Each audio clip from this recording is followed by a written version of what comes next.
Have you ever wondered why you act the way you act in relation to certain things?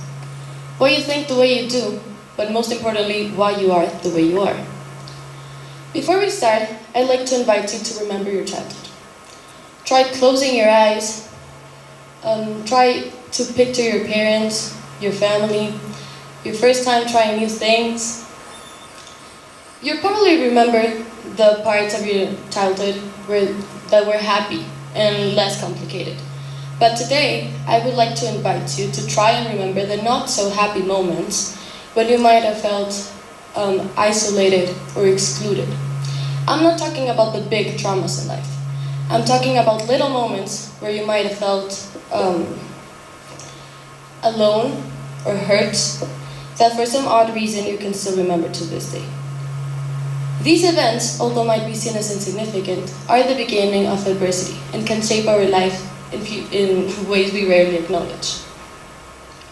So let's start by defining what microtraumas are.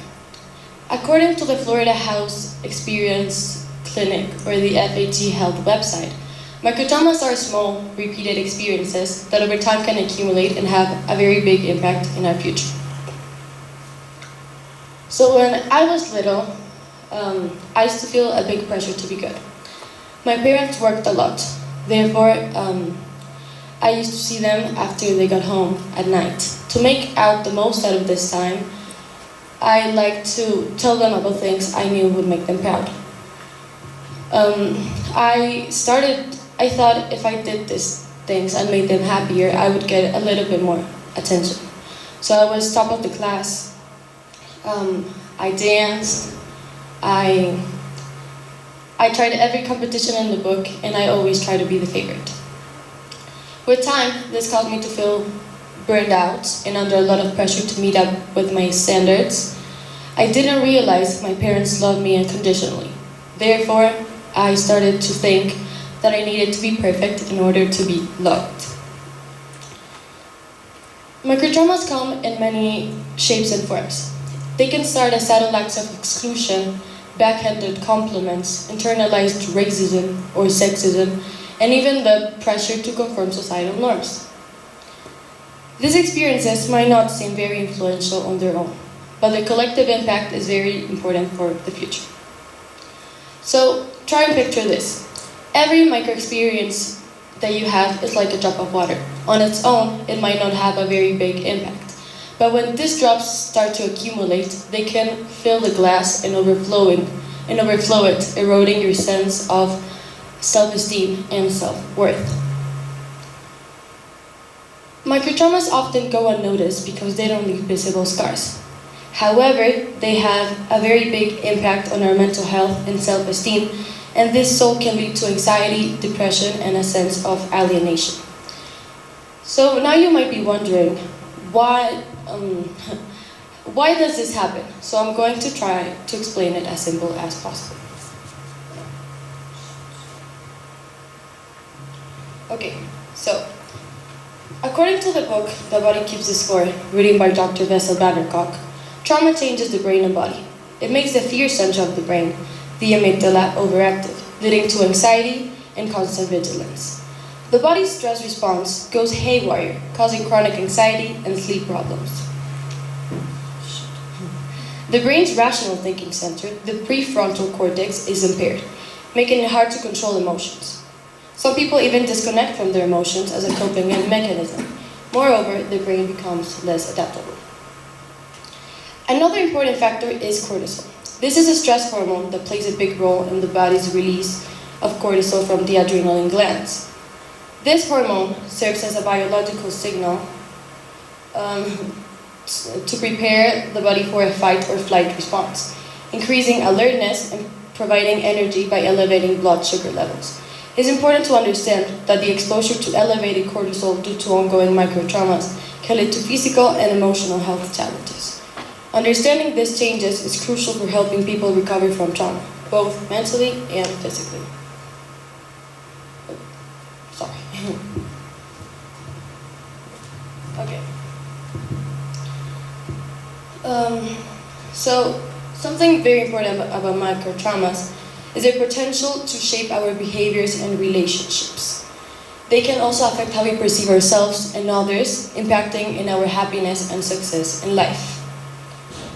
So, in my case, I felt a big pressure to meet up with my standards, and this, with time, led to other issues that still had an impact until many years later, like maybe low self-esteem, low motivation, perfectionism, and even identity issues. So, diving deeper into this part, it is fundamental to understand the future effects on microtraumas. So, for this, I will try to exemplify how these experiences can influence different aspects of our lives. Okay, so first, sense of identity. For example, if your parents often dismissed your emotions and told you phrases like, "You are overreacting," or "You are too young to feel this way," this, with time, will probably cause you to close up on your feelings and to close up on your feelings, but later might cause you to have problems with connecting in relationships. Other example is, if you probably like drawing and someone you look up to tells you you are not good at it, and then you are less likely to pursue a career in this path because you feel, even though you might like it, you feel like you are not good enough. These things can slowly erode our sense of self-esteem and self-worth. So next, we have the influence in our relationships. So with time, if you experience many microtraumas, with time it might become challenging for you to trust others fully. This might lead you to be guarded, keeping people at arm's length, fearing that they might too inflict emotional harm. So lastly, microtraumas can even extend their reach into our professional lives. If you have a history of the subtle setbacks, then you are less likely to pursue leadership roles or promotions that you probably deserve out of fear that you are not worthy. So these experiences can have a long-term psychological impact on our lives, and this can have a toll on anxiety, depression, and even lead to PTSD.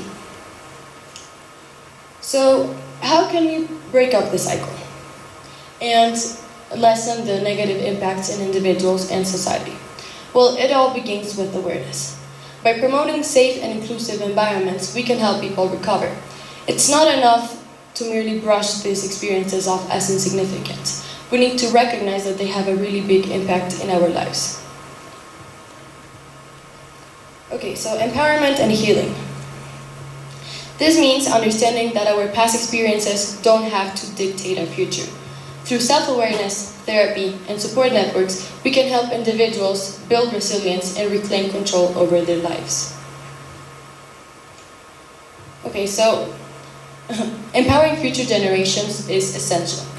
Equipping children with the tools to recognize, address, and prevent microtraumas is very important.